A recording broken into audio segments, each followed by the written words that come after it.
Wir feiern Gottesdienst im Namen Gottes des Vaters und des Sohnes und des Heiligen Geistes.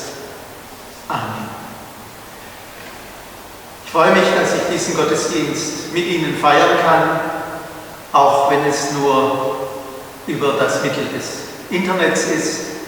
Der Sonntag nach Ostern ist noch einmal ein ganz österlicher Sonntag, an dem wir das neue Leben aus der Auferstehung Jesu Christi feiern. Und darum beten wir zu Anfang Psalm 116. Sei nun wieder zufrieden, meine Seele, denn der Herr tut dir Gutes. Denn du hast meine Seele vom Tode errettet, mein Auge von den Tränen, meinen Fuß vom Gleiten. Ich werde wandeln vor dem Herrn im Lande der Lebendigen. Wie soll ich dem Herrn vergelten, all seine Wohltat, die er an mir tut? Ich will den Kelch des Heils nehmen und des Herrn Namen anrufen. Dir will ich Dank opfern und des Herrn Namen anrufen. Ich will meine Gelübde dem Herrn erfüllen vor all seinem Volk, in den Vorhöfen am Hause des Herrn, in dir, Jerusalem. Halleluja.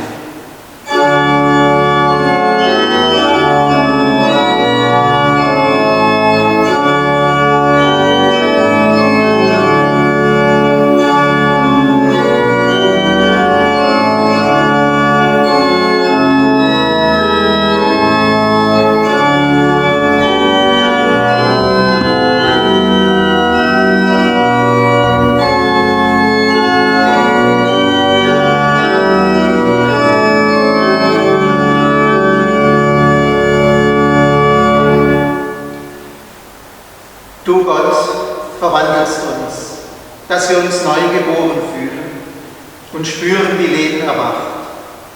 Erfülle uns mit dem Mut und der Freude, die du uns allen bereitest in der Auferstehung deines Sohnes Jesus Christus, unseres Bruders unter den Menschen, unseres Herrn für Zeit und Ewigkeit.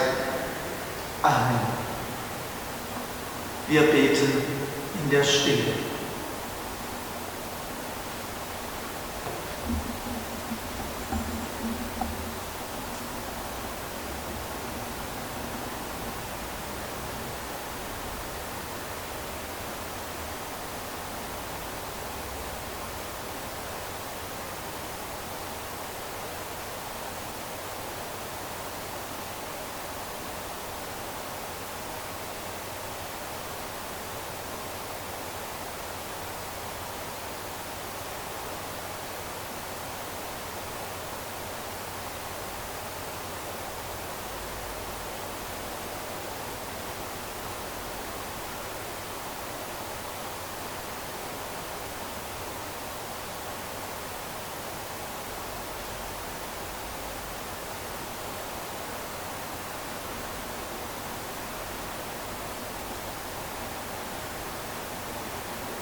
Dir will ich Dank opfern und des Herrn Namen anrufen. Halleluja. Amen.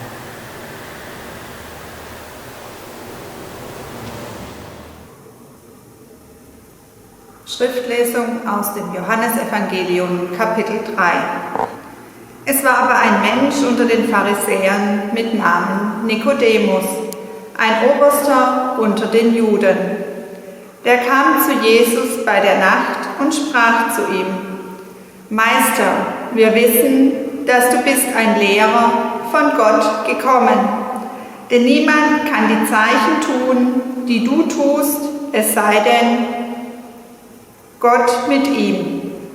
Jesus antwortete und sprach zu ihm: Wahrlich, wahrlich, ich sage dir, es sei denn, dass jemand von Neuem geboren werde, so kann er das Reich Gottes nicht sehen. Nikodemus spricht zu ihm: Wie kann ein Mensch geboren werden, wenn er alt ist? Kann er auch wiederum in seiner Mutterleib gehen und geboren werden? Jesus antwortete: Wahrlich, wahrlich, ich sage dir, Es sei denn, dass jemand geboren werde aus Wasser und Geist, so kann er nicht in das Reich Gottes kommen. Was vom Fleisch geboren wird, das ist Fleisch. Und was vom Geist geboren wird, das ist Geist. Lass dich's nicht wundern, dass ich dir gesagt habe, ihr müsset von Neuem geboren werden. Der Wind bläst, wo er will, und du hörst sein Sausen, aber du weißt nicht, woher er kommt und wohin er fährt. So ist ein jeglicher, der aus dem Geist geboren ist. Herr, segne dein Wort an uns allen. Amen.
Liebe Gemeinde, in der Predigt möchte ich heute nicht über einen Abschnitt aus der Reihe der Predigttexte nachdenken, sondern über den Namen dieses Sonntags. Das stammt auch aus der Bibel, genauer aus ihrer lateinischen Übersetzung. Viele Sonntage haben solche lateinischen Namen. Und der heutige, der ist besonders eindrucksvoll oder kompliziert, wie man will. Quasimodogeniti, zu Deutsch wie die neugeborenen Kinder. Quasimodogeniti. Jäger kannten oder kennen vielleicht heute noch diesen Namen aus einem Merkvers für die Schnepfenjagd. Quasimodogeniti, halt Jäger, halt, jetzt brüten sie. Die Schnepfen haben also Schonzeit. Wobei diese Regel wenig sinnvoll ist, so wenig wie die Faustregel für die Winterreifen von O bis O, von Oktober bis Ostern. Denn Ostern kann ja mitten im März sein oder auch ganz spät im April. Und Quasimodogeniti ist immer der Sonntag nach Ostern. Viele Leute dürften beim Namen des heutigen Sonntags aber auch an Quasimodo denken, an den Glöckner von Notre Dame, aus dem Roman von Victor Hugo. Der ist auch ein paar Mal verfilmt worden, auch einen Disney-Zeichentrickfilm gibt es darüber. Dieser Quasimodo, dieser Glöckner von Notre Dame, der ist ein Ausbund an Hässlichkeit. Er ist klein, verwachsen, bucklig, er hat nur ein Auge, er ist taub geworden durch den Glockenlärm und so lebt er von den anderen Menschen ausgestoßen und ausgelacht, einsam in der Kathedrale und hat kaum Kontakt mit anderen. Quasimodo rettet die schöne Landstreicherin Esmeralda vor den Galgen und bringt sie bei sich in Sicherheit. Aber sie will nichts mit ihm zu tun haben. Sie denkt nur an den schneidigen Hauptmann Phoebus, in den sie verliebt ist. Quasimodo ist nach dem Tag benannt, an dem man ihn als Windelkind vor der Kathedrale abgelegt hat.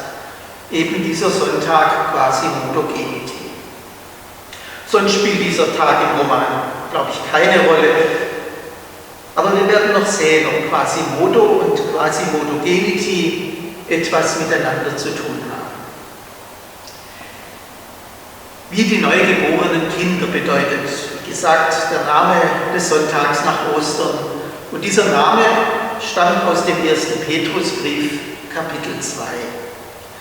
Dort heißt es: So legt nun ab alle Bosheit und allen Betrug und Heuchelei und Neid und alle üble Nachrede und seid begierig nach der vernünftigen, lauteren Milch, wie die neugeborenen Kindlein, auf dass ihr durch sie wachset zum Heil, da ihr schon geschmeckt habt, dass der Herr freundlich ist.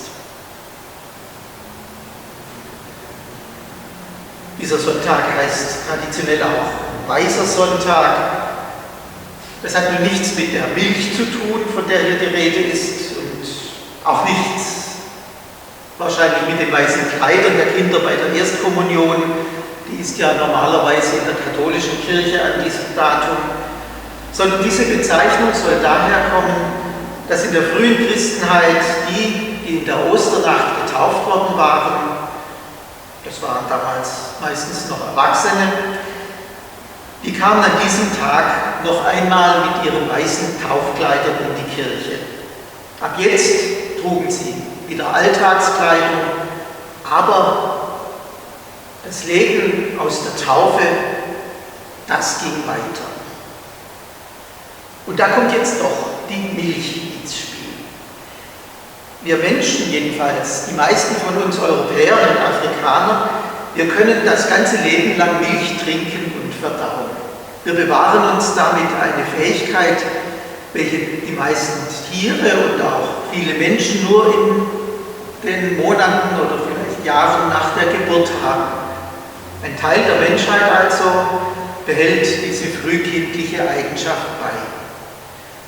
Und wenn der 1. Petrusbrief hier nun von Milch spricht, deutet er an, dass wir alle auch in einem anderen Sinn Kinder bleiben und bleiben sollen, egal wie alt wir sind, nämlich in Bezug auf die Taufe. Die Taufe wird ja auch als neue Geburt bezeichnet. Und auch da sollen wir unser ganzes Leben lang uns wie neu geboren fühlen. Es gibt sie nur einmal im Leben, aber sie soll uns immer so vorkommen, als ob sie gerade eben erst gewesen wäre. Nach dieser Geburt sind und bleiben wir Neugeborene. Wie Neugeborene, die ganz erfüllt sind von dem Verlangen nach der Milch der Mutter, denn die enthält alle Nährstoffe, die sie zum Leben und zum Wachsen brauchen. Kennen Sie noch den Geschmack von Muttermilch? Ich bilde mir manchmal ein, dass ich mich daran aus früher Kindheit ganz vage noch erinnern kann, aber das ist vielleicht, wie gesagt, nur Einbildung. Normalerweise wissen wir aus so frühen Zeiten in unserem Leben nichts mehr. Viele andere Gerüche und Geschmäcker haben sich darüber gelegt. Dass der Herr freundlich ist, wie der 1. Petrusbrief sagt, das haben wir in der Taufe, bei dieser Geburt geschmeckt. Und dieser Geschmack, der soll uns immer auf der Zunge bleiben. Das nennt er unsere vernünftige, gemeint ist unsere geistige Milch. Nach dieser Milch von Gottes Freundlichkeit soll uns immer der Sinn stehen. Was das bedeutet, das erfahren wir in dem Zusammenhang, in dem dieser Satz steht. So legt nun ab alle Bosheit und allen Betrug und Heuchelei und Neid und alle üble Nachrede. So fängt das Kapitel ja an.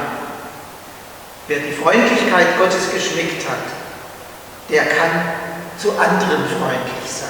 Daran erkennt man ihn.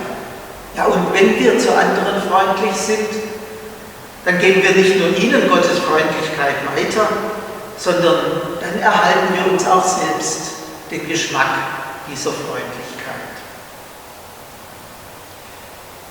Ich finde es interessant, dass hier in der Bibel ein Wort steht, das tatsächlich nicht viel anderes bedeutet als freundlich, liebevoll, gütig. Das wird als eine Eigenschaft Gottes genannt. Also da steht ein Wort, das klingt gar nicht so großartig. Da geht es nicht um Heldentaten, nicht um einen Lebensstil, der radikal anders ist als der von normalen Menschen, sondern es geht um Freundlichkeit. Wenn wir anderen Menschen freundlich begegnen, schon darin kann man etwas von Gottes Freundlichkeit schmecken. Die kann sich also auch in kleinen Dingen zeigen. Schon ein wenig Freundlichkeit kann so viel bewirken. Vielleicht hat Ihnen auch an Ostern jemand ganz überraschend ein kleines Osternest vorbeigebracht. Dann wissen Sie, wovon ich rede. Aufeinander achten, miteinander reden, einander zuhören, einander nicht schlecht machen, großzügig sein, gastfreundlich, verzeihen können, die Wahrheit sagen, ohne zu verletzen oder sich eben auch ab und zu unerwartet eine kleine Freude schenken. Um solche Sachen geht es dann. Das kommt einem vielleicht banal vor. Dafür bekommt man nicht das Bundesverdienstkreuz und auch kein Kapitel in einem Buch über große Helden des Glaubens. Aber da kann sich eben auch keiner herausreden und sagen, dass das andere ja noch besser machen können. An dieser Freundlichkeit, da kann sich jeder beteiligen. Und auch hinter kleinen Dingen kann eben etwas Großes stehen. Und in diesem Fall sogar das Allergrößte, nämlich Gottes Liebe. Auf Griechisch lautet dieses Wort, das hier mit freundlich in unserer Bibel übersetzt ist, Chrestos. Das klingt fast gleich wie Christos. Vielleicht ist das ein absichtliches Wortspiel. Christus ist der Herr, weil wir durch ihn Gottes Freundlichkeit kennengelernt haben. Und dass er unser Herr ist, das soll man daran merken, dass wir selbst freundlich sind. Freundlichkeit, das klingt nach wenig, kann doch so viel bedeuten und fällt uns auch manchmal schwerer, als es sein müsste. Vor allem, weil hier natürlich nicht gemeint ist, dass wir nur zu denen freundlich sind, die wir gern haben und die auch zu uns freundlich sind, sondern gerade auch zu den anderen. Und da muss ich jetzt doch noch einmal auf Quasimodo, den Glöckner von Notre Dame und den Roman von Victor Hugo zurückkommen. Dieser Roman, der schildert nämlich eine Welt, ja eigentlich eine Welt ohne Freundlichkeit. Da bekommt niemand das zu schmecken, wovon der erste Petrusbrief redet. Das gilt nicht nur für diesen armen Glöckner, sondern eigentlich für alle Personen, die in diesem Buch vorkommen. Vom König über den Priester bis zum Bettelmann und bis zur schönen Esmeralda. Sie alle hassen einander oder verspotten sich gegenseitig, betrügen einander und sogar da, wo sie lieben, wird daraus nur Zerstörung.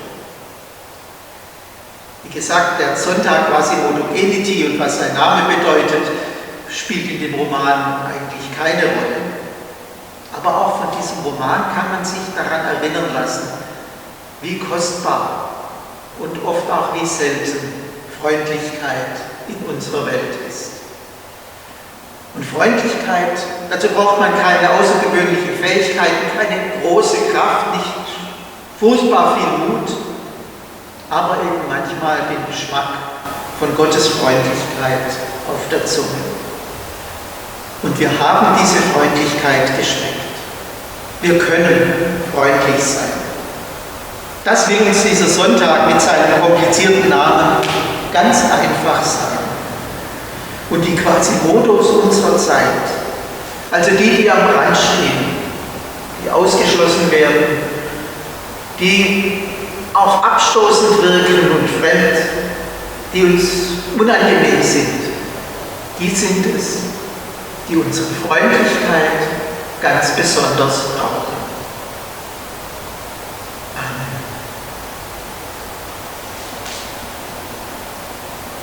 Gott will, dass ihr ein Segen für diese Erde seid. So heißt es in dem nächsten Lied. Vertraut den neuen Wegen.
wir deine Kinder. Auf dich hoffen wir. Stärke unser Vertrauen. In deiner Liebe möchten wir leben. Mach uns dieser Liebe gewiss. Öffne unsere Augen, dass wir deine Wunder sehen.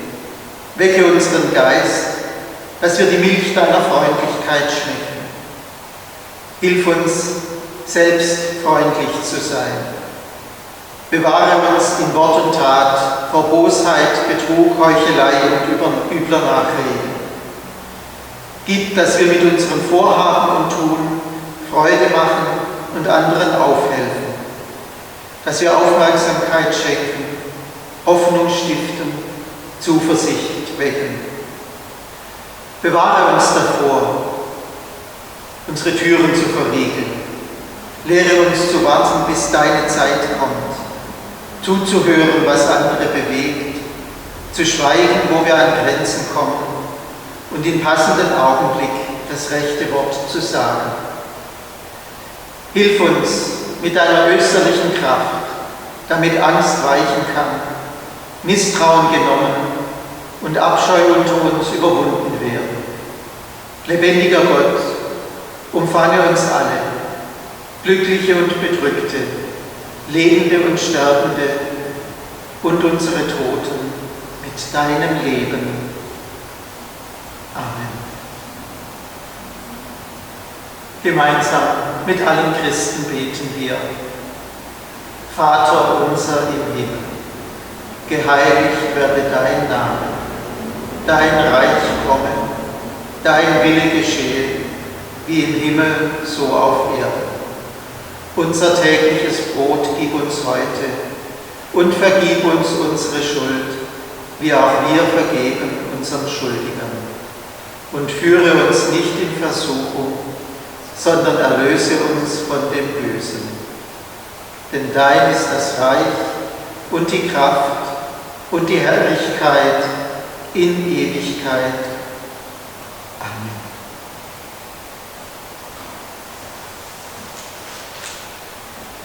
Wir danken dir, Herr Jesu Christ, dass du vom Tod erstanden bist.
Für die Veranstaltungen der Kirchengemeinde, insbesondere auch was den Gottesdienst heute in einer Woche betrifft, So muss ich Sie auf den Aushang und auf weitere Informationen im Laufe der Woche verweisen.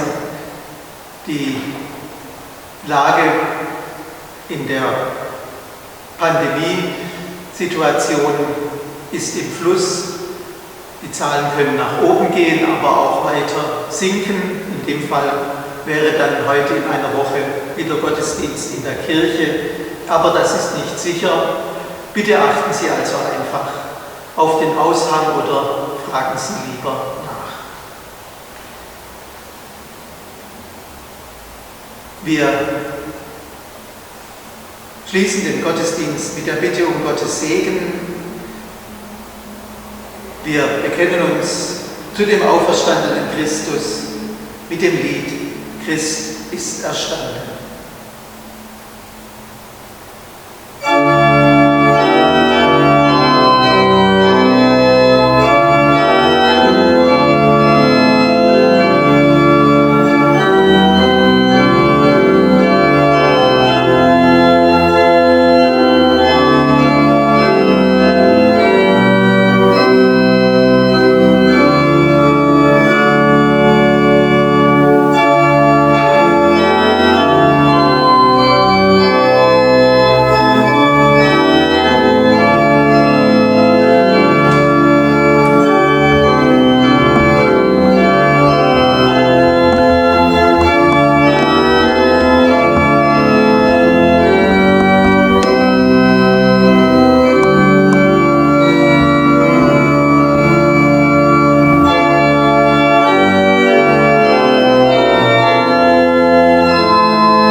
Und so geht eure Wege in diesen Tag und in diese Woche unter dem Segen des auferstandenen Herrn.